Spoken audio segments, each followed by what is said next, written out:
Hello and welcome to another An Old Man Watches, and today I'm going to be talking about the 1969 counterculture road drama Easy Rider. In this film we meet Wyatt and Billy. They're freewheeling motorcyclists, and after making a pile of money by smuggling cocaine from Mexico to Los Angeles, they head east across the United States, planning to make New Orleans in time for the Mardi Gras. Their journey will certainly have its ups and downs. The Easy Riders receive a warm welcome from a hippie commune and befriend an alcoholic lawyer named George Hanson, but their long hair and counterculture attire are far from welcome in all parts of the South. They meet George, for instance, while all three of them are locked up overnight, and there is a very present threat of violence from those that they meet. So Easy Rider was a big box office success on release. It's widely critically praised for its performances, directing, writing, soundtrack and visuals.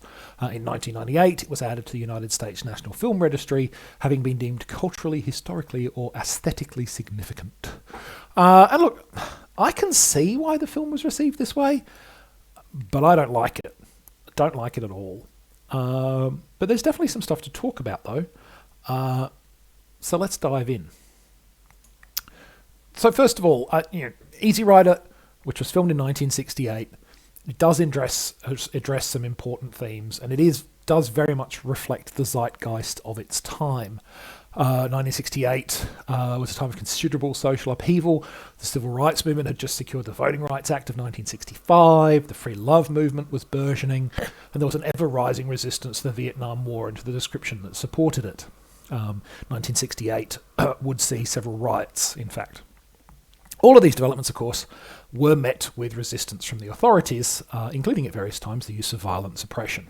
So there was plenty of resonance then in the story of two relatively young men.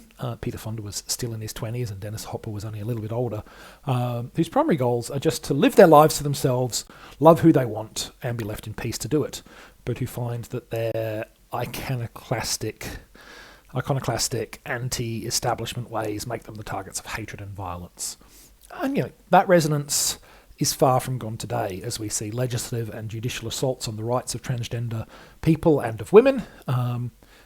Being left alone to live and love in peace is still far from guaranteed.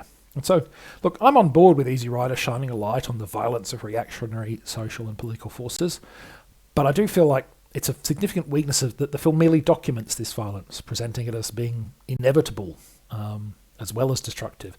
And as far as I can see, it offers no examination of what positive steps might be taken against that violence and to secure people to live peaceful, happy lives. Now, to my mind, this failure leads to the film's biggest weakness, which is that neither it nor its protagonists have any answers to the issues it raises, nor indeed do they show signs of analysing them beyond, well, this seems bad. The film catalogues and invites us to lament the violence of those within the power structure against those outside it, but it offers no alternatives, no suggestions.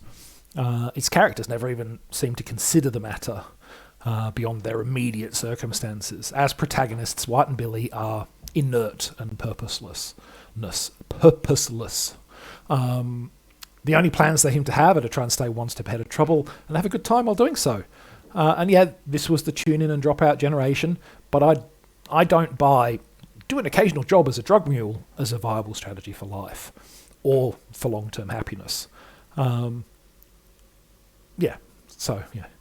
Certainly there's nothing here to correct the issues that the film highlights in the actions of the characters or in what the film presents as options. The only character who does seem to try to make things better is the lawyer, George Hanson, though he's not around on screen for all that long.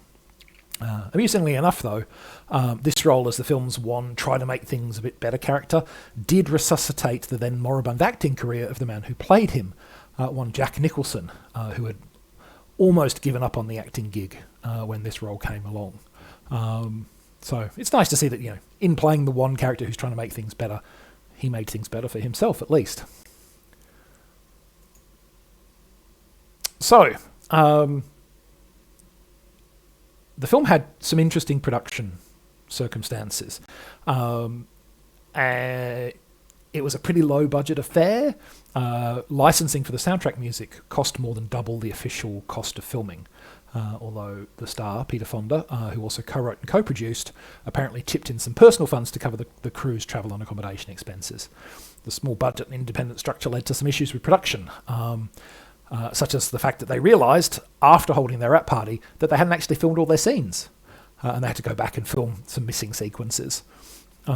Additionally, Fonda's co-star Dennis Hopper, who also directed the film, was reportedly difficult on set, nearly coming to blows with one of the camera operators, and he contributed to the film's editing process becoming extremely protracted.